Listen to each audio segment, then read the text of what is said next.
ఇప్పుడు పెళ్లి వ్యవస్థ గురించి చెప్పాలనుకోండి. పెళ్లి వ్యవస్థ అంటే ఇప్పుడు పెళ్లిళ్ళు అయిన వాళ్ళకి ఆసాన విలువ ఏందో చెబుతారు. అప్పుడు పెళ్లిళ్ళు అయిన వాళ్ళకి ఆసాన విలువ తెలిసి అప్పుడు మసులు కొనరు, సాంప్రదాయం కూడా ఉన్నారు. కాకపోతే ఇప్పుడు లేదు. అసలు పెళ్లి బంధమనే ఇలువ లేదు, ఇద్దరు భార్యాభర్తకే ఇలువ లేదు, కుటుంబం అంటే ఇలువ లేదు. లేదు కాబట్టి మరి ఆసానం అంటే అసలు ఇలువ ఉందో లేదో, ఇది కూడా మాకు ఉంది లేదని చెప్పి మరి వదిలేసి కలిసి ఉంటారో ఏమో. ఇప్పుడు వాళ్ళ గురించి చెబుతాను. ఇప్పుడున్న తరానికి ఆసానం అంటే మన సాంప్రదాయం, మన పూర్వీకులు, మన పూర్వం నుంచే ఉంది, వందల వేల చరిత్ర ఉందన్నమాట ఆసానానికి.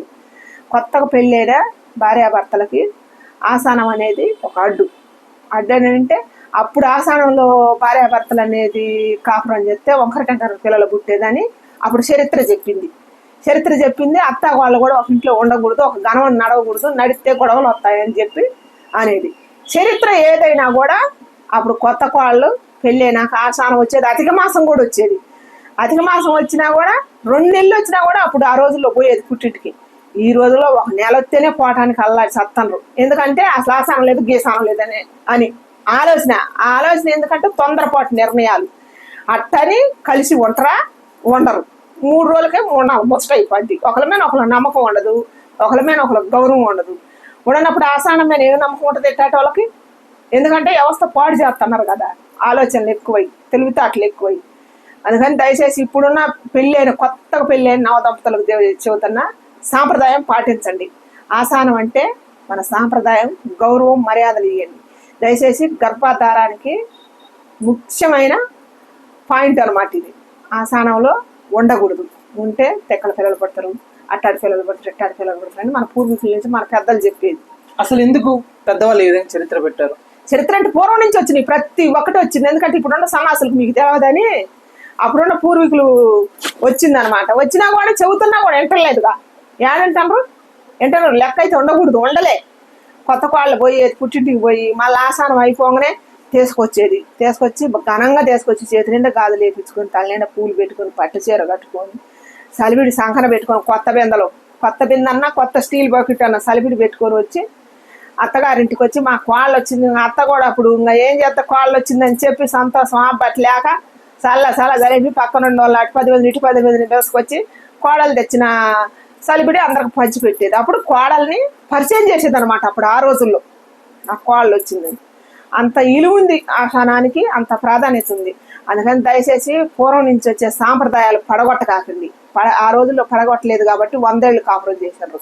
ఈ రోజులో పూర్వం నుంచి వచ్చే సాంప్రదాయాలని, సంస్కృతిని, మన సంస్కారాన్ని, మానవత్వాన్ని అన్ని మర్చిపోతారు కాబట్టి 10 రోజులు కూడా కాపురం చేయట్లా.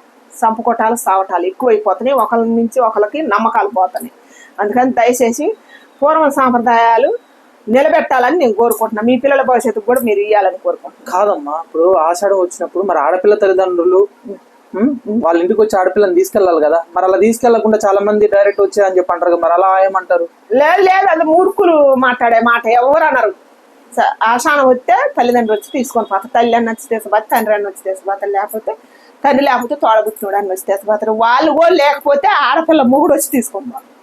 అటువంటి అన్నమాట సాంప్రదాయాలు. మీకు ఏం తెలుసు? ఎందుకు తీసుకోపోరు? సాంప్రదాయం ఉంది, కాకపోతే అన్ని తీసి పక్కన పెడతారు. ఇప్పుడు పెట్టబట్టే వ్యవస్థ పాడైపోతుంది. పెళ్లి అనే బంధానికి ఇల్లు లేకుండా పోతుంది. అదే అమ్మాయిని మళ్ళీ తీసుకురావడానికి ఎవరు పోవాలి? మామన్న పోవాలి, అత్తన్న పోవాలి, లేకపోతే మరుదులన్న పోవాలి, లేకపోతే చిన్న మామ పెద్ద మామ అట్టతో పంపించేది. ఆ రోజుల్లో బంధాలంటే ఏందనుకుంటున్నావు? అప్పుడు బంధానికి ఉండే ఇల్లు ఎంత ఉంది? చిన్నమామ కానీ, పెద్ద మామ కానీ, చిన్నమామ కొడుకులు కానీ, మరుదులు కానీ, ఆ చిన్న అత్తను కానీ, పెద్ద అత్తను కానీ అట్ట తోలేది కోడల్ని తీసుకొస్తానికి. కట్టుకున్న మొగుడు పోకూడదమ్మా? పోకూడదు. ఎందుకని? ఎందుకంటే ఆషాఢంలో పోయినప్పుడు కట్టుకున్న మొగుడే పోయి తీసుకొస్తే మరి అత్త మామకి ఎందుకు ఇలువ? అందుకే బుర్ర తక్కువ క్వశ్చన్లు వేయొద్దు. మీ బుర్ర తక్కువ ఆలోచనలు మీ మైండ్లలోకి రావద్దు. అంటే సమాజం మీద ఇవే జరుగుతున్నాయి కదా. ఇవే జరుగుతున్నాయి కాబట్టి చెబుతున్నాం. ఇలాంటి బుర్ర తక్కువ వేదాలకు చెబుతున్నాం. దయచేసి పెద్దలు చెప్పిన మాట పాటించండి. పెద్దల మాట పెరుగన్న మూట. మీరు నేర్చుకుంటే మీ పిల్లలకు కూడా నేర్పించడానికి ఆస్కారం ఉంటుంది. దయచేసి వినండి, మారి మీ పిల్లల భవిష్యత్తుకు బంగారు పాట వేయండి. ఆసానం అంటే చాలా విలువైంది. కొత్త కోడళ్ళకు కానీ, కొత్త అల్లులకు కానీ మీ గౌరవాన్ని మీరు దక్కించుకోండి.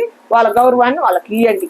దయచేసి నేను కోరుకుంటాను. ఫైనల్గా ఏం చెప్పాలనుకుంటున్నారమ్మా? ఒక మాటలో ఫైనల్గా ఒక్క మాటలో చెప్పాలంటే, సాంప్రదాయాన్ని ఎప్పటికీ మర్చిపోవద్దు, మన సంస్కృతిని మర్చిపోవద్దు, మన కుటుంబ విలువలు మర్చిపోవద్దు. మానవత్వం మర్చిపోవద్దు. ఇవన్నిటి మీద నిలువలు ఉంటే, వీటన్నిటి మీద గౌరవం ఉంటే వాళ్ళ జీవితం నిండా 100 ఏళ్ళు 3 పూలుగా 6 కాయలుగా కలకాలం వర్ధిల్లుద్ది. థ్యాంక్స్.